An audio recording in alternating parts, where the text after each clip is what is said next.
All right. So, we're talking about things that have to do with keeping our kids and our pets safe. And it was interesting to me when I went to poolsafely.gov. What I learned there was that nearly 400 children die each year. Each year. 5,200 are treated in the ER. It doesn't surprise me. From the minute I met our next guest, Art, from the minute I met him and we connected on Facebook, you have been so passionate and such an outspoken person about the tools and resources necessary to keep kids safe around water. Yes. To keep everyone safe around the water. The company that you work for, you provide a solution called Baby Barrier. We are, our company, my wife owns the company. We're Backyard and Pool Safety, and we are the authorized dealer installer for BabyBarrier.com here in Arizona for Maricopa, Pima, and Pinal County. Baby Barrier in 1963 patented the pool mesh industry. They have a 49-year safety record with no fatalities, and that's one of the reasons we pick them and why we're so, the dedication to this, it's not a part-time job. We want to keep kids safe. We take this very seriously. Every time you look out the back door or that back door opens, moms have a heart attack if there's no protection. And we love the look in the moms' faces when the barrier goes up and that door opens and nobody has an aneurysm anymore because there's no protection. So this is a mesh that goes around the entire pool? It can go in any pattern a family would want. What we have to do is we have to divide the house from the pool. So it could be as simple as 20 feet, a little place. If the in the middle of the property, maybe we have to go all the way around it. But we try to find the shortest feet possible because the goal is to have a family decide not to let a child and to let us have that privilege. And that's what we do. Now, when you compare the mesh barrier, to I'm so easily distracted. It's me. I'm not close enough to the microphone. I'm sorry. Shiny, sparkly things. Yeah. And okay, so here's the thing: when you compare the mesh barrier to an iron fence, Sure. How does it compare? Substantially less cost. Okay. Number one. Number two, it's removable.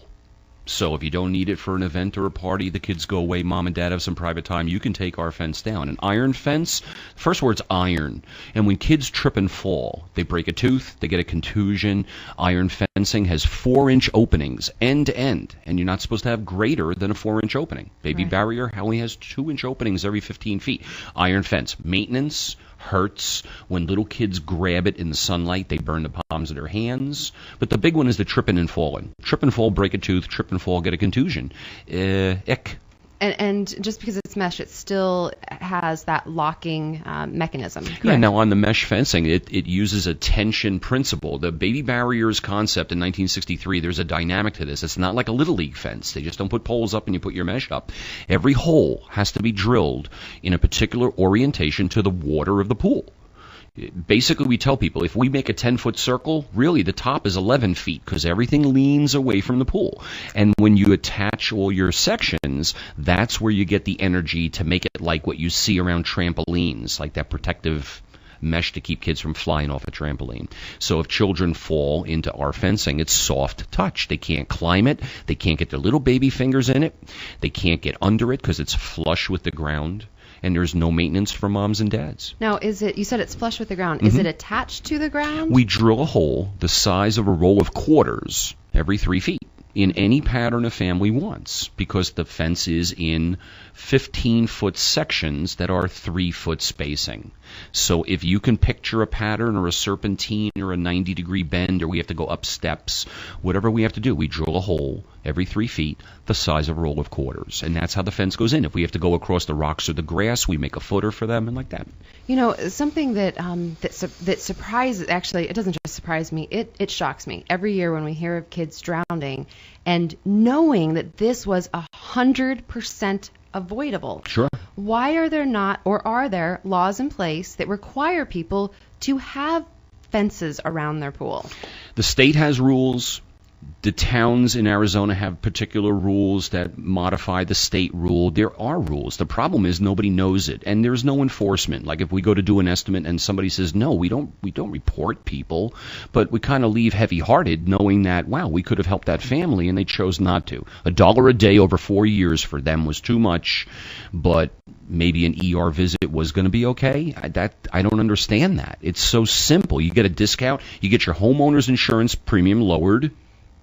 And potentially you can have a health care claim or a life insurance claim denied if you were not in compliance with the law for something and you try to make a claim. Like if you rob a Circle K and you get shot, you don't have health care.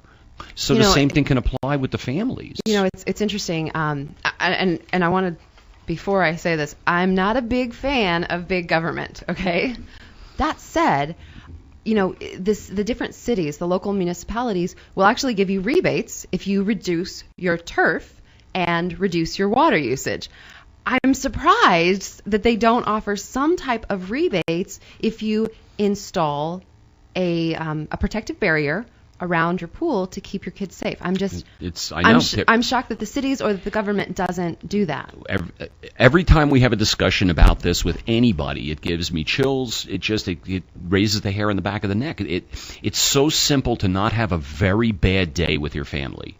And yet nobody brings this to light. The big thing is, my kids know how to swim. Really? In 60-degree water in January? I can't.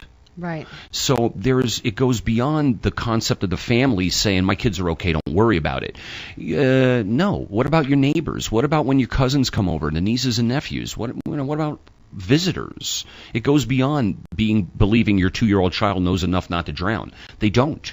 Right. They don't. When I was, you shared, truly, listeners, I'm not kidding. This man has some great resources that he shared with me. One of those is poolsafely.gov, where they've got this great kids corner. There's interactive video games, online activities, videos, posters for coloring. There's also information for you parents. So I want you to go check that out. It's poolsafely.gov. We found that. Poolsafely.gov was started by a mom who lost her daughter to a spa drowning. 9-year-old Virginia Graham Baker in 2002 got stuck to the suction at the bottom of the spa, and she passed. The 2 men who tried to remove her after she had passed broke the bottom of the spa. That's how great the suction was. The mother became an advocate and changed a lot of things and started Pool Safely, and the government backed her. The kids can play little games, and they print out a certificate of completion at the end. It's really cool. I got my little certificate. I failed 2 questions. I didn't notice my parents weren't there with me, and I kept but at the end you get a little certificate, and this is why we love Pool Safely the most.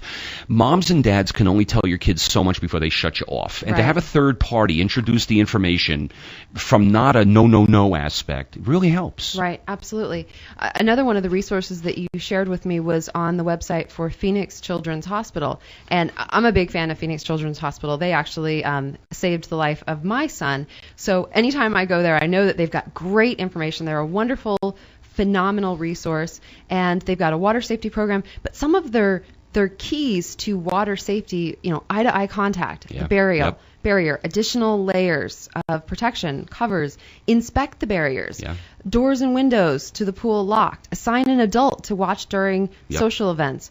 Look first, if a kid's missing, look first in the pool, and having rescue equipment near. Now, you also shared another resource, a tool, a product. And I haven't heard the word buddy system in 30 years anymore. That's true. Your kids blow a whistle, go find your buddy, put the hand in the air, and everybody's accounted for. Nobody does this. Now that you mention it, I know growing up, we always had the buddy system. Had to run out of the lake, take your tag, put your tag on a different board, and prove you were there. Absolutely.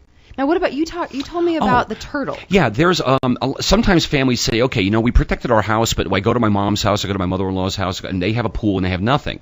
Well, on Amazon.com, there's a product called a turtle, and it's a little wristwatch that kids can wear that's water sensitive. And just like the baby monitors in the bedroom, you put one in the bedroom and one out, so you can drink your beer or smoke your cigarette outside, like that. Well, the turtle is the same thing, but if you put it on the kid and if it gets wet, the alarm goes off like 150 decibels. So you could go to a lake, You could go to grandma's house where she has a pool. I mean, even if the kid puts his hand in the toilet, it goes off, and kids drown in toilets. Wow. So the turtle is something nice. It's not meant to replace the barrier that the state wants you to have. However, right off the bat, while we're trying to help you maybe from hearing about us today, this turtle item is wonderful. You put it on your ankle, put it on your wrist, and if it touches water, you'll know. And that's a beautiful thing. Very affordable. And the Phoenix Children's Hospital says additional layers of protection. Yeah. I think that Lana even mentioned additional layers of protection. I want to remind our listeners we've got about 12 minutes left of our show. So if you would like to call in and ask questions of any of our experts, we've got Swim Kids USA, teaching your kids how to swim. We've got Arizona Pool Dogs that is teaching your dogs how to be safe around water. And we have Art, who is an amazing resource. Amazing. So much information in this man. So if you've got questions, I want you to call in. The number is 480-423-1260. Again, that's 480-423-1260.